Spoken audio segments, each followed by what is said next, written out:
तो शिवसेना ने गठबंधन को लेकर भले ही अपना आखिरी फैसला अभी ना लिया हो, लेकिन सूत्र बता रहे हैं कि शिवसेना का मानना है कि अगर बीजेपी के साथ उसे सरकार बनानी है तो वो भी शपथ ग्रहण कार्यक्रम का हिस्सा बने, उसके मंत्री भी बीजेपी के मंत्रियों के साथ शपथ लें।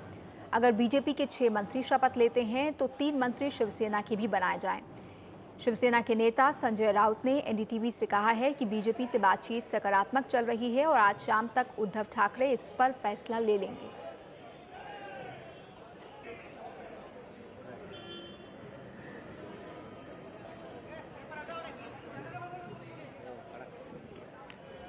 महाराष्ट्र में नई सरकार का शपथ ग्रहण समारोह कैलेंडर की 1 तारीख ही दूर है, लेकिन शिवसेना से अभी तक कोई फैसला सत्ता में शामिल होने या अलग होने का अभी तक नहीं आया है। सर, आज किस तरह की बैठक में फैसले होने की उम्मीद है? और शिवसेना की बैठक तो हमेशा चलती रहती है। जब इस प्रकार से कोई राजनीतिक गतिविधियां बढ़ती है, खास करके महाराष्ट्र में, तो मातोश्री पे नेता बैठते हैं, सब नेतागण बैठते हैं, उद्धव जी आते हैं, चर्चा होती है। वैसी चर्चा कल भी हुई, आज भी हो सकती है।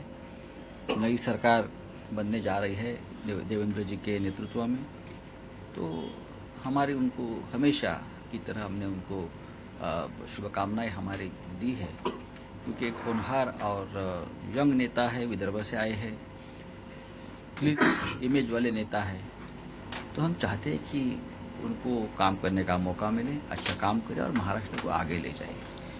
इसके बाद 15 दिन में फ्लोर टेस्ट होना है। अगर तब वहां पर बीजेपी पार कर जाती है, जिसके अच्छे आसार हैं, शायद 6 महीने और अगले समीकरणों के लिए एक और वक्त चला जाएगा। कहीं लग रहा है कि ये जो बार्गेनिंग टाइम है, कहीं ना कहीं बेनतीजा बैठकों में गंवाया जा रहा है।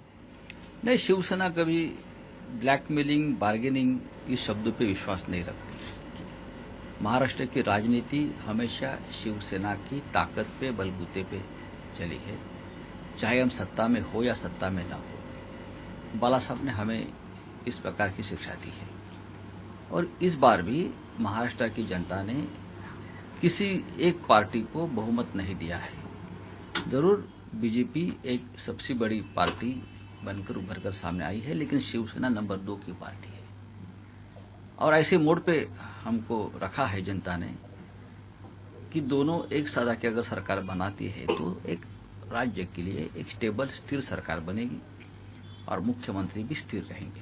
बीजेपी का रवैया है कि आपको शर्त का श भी कहने की इजाजत वो अभी देने के मूड में नहीं लग रहे हैं। क्या ऐसे में विरोध में बैठने का विकल्प खारिज किया जा रहा है?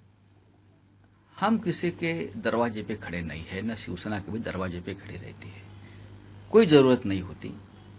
भारतीय जनता पार्टी के साथ हमारा एक रिश्ता रहा है, पुराना रिस्पेक्टेबल रिश्ता रहा है, 25 साल का रिश्ता है। चुनाव हम अलग अलग लड़े हैं, ऐसा होता है राजनीति में, लेकिन चुनाव के बाद पूरी कटुता खत्म करने की कोशिश भी हुई है। तो अगर सरकार भारतीय जनता पार्टी अब बना रही है तो हमारा कर्तव्य बनता है कि उनको शुभकामनाएं दें। अंतिमतः अगर सत्ता में शामिल होते हैं तो कोई न्यूनतम आपकी अपेक्षाएं हैं? किस तरह की, क्या आज बात की जाएगी या फिर कोई पॉइंट?